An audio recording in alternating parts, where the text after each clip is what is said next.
Very snowy Minnesota on Sunday. Welcome. Thank you, to GMA. So we all saw you push those words out. What does it feel like to say that? I'm running for president of the United States. It feels like it is a major burden that you have to do this right, that you have to get to this point where you decide, I'm going to go through this. I believe I'll be a good president, and our nation is tired of being governed by chaos, that we need to be governed by opportunity. And so that's what I talked about yesterday in that huge snowstorm. There's a huge snowstorm. It is also going to be a huge Democratic field running for the chance to run against President Trump. What do you bring to the race that no one else is offering, that only you are bringing? Snow. I bring a background of growing up in the heartland.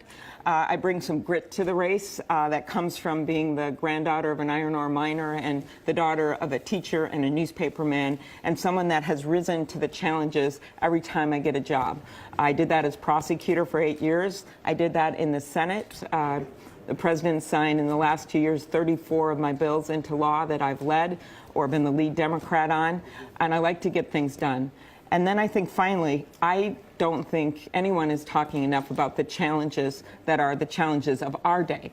These are challenges like the digital disruption and the changes that it's making to the workforce, the need for privacy laws, and no one is willing to take on the tech companies. I am. The need to do something about prescription drugs. My guest to the State of the Union has a son who had to ration his insulin, a restaurant manager, because it got so expensive. And then he ended up dying. That is what's happening right now in America. And so we need to bring down the prescription drug prices. We need to make it easier for families. And we have to do something about climate change. Well, you mentioned that. I caught the president's eye yesterday. You probably saw that tweet. I'm sure you saw his tweet. Right after you were announcing, he says you're out there talking proudly of fighting global warming while standing in a virtual blizzard of snow, ice, and freezing temperatures. Bad timing. By the end of her speech, she looked like a snowman woman. So you've got your nickname. Snow Woman? Snow Woman. It could be so much worse. But he's saying basically if it's snowing, we don't have a problem. Okay, that is so wrong. I'm sorry if it still snows in the world, but the point is that we know climate change is happening. Just this last year, it was one of the 4th hottest years in the history of the world. That's what's happening right now. We see this Greenland ice sheet melting. Look at those wildfires in Colorado and California, where you had to have a dad trying to get through a fire, trying to calm his kid down in a car. That's what's happening right now in this country. So that's why I think we cannot ignore it.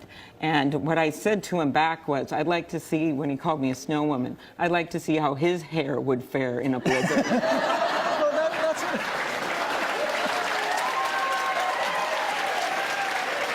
Well, then you just answered my next question, because I was going to ask you, he posed some challenges to Hillary Clinton running against him. She never quite figured it out. How do you handle things like the tweets, things like being called names? First of all, you don't go down the rabbit hole with everything he says. You've got to have your own optimistic economic agenda, and Hillary had that. She would have been a tremendous president, but it got lost in that campaign. So you have to pick your battles with him, and I think you have to use some humor, like I got to do yesterday right away, because you just can't take everything seriously. He's trying to get into every story that you have, and you have to set your own agenda, and that's the only way we're going to move forward as a country. As I said yesterday, we need to cross the river of our divides. As I stood before this snowy Mississippi River, America's greatest river, we have to cross the river of our divides, walk over America's sturdy bridge to a higher ground in our politics. One of the raps on you is that you're a tough boss, as you know that. Several stories have come out in the last week, high staff turnover in the Senate. What do you think is fair about that criticism, and what have you learned from it? Well, first of all, I love my staff. I wouldn't be where I am, and we wouldn't be able to pass all those bills and do all that work if we didn't have great staff. I am tough. I push people, that is true.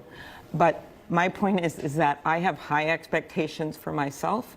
I have high expectations for the people that work for me, and I have high expectations for this country. Are you ready for all the scrutiny that comes with running for president? Yes, I am. I have grit, as you could see yesterday. Not everyone would have stood out there where I looked like I was getting older by the minute as the snow mounted on my hair.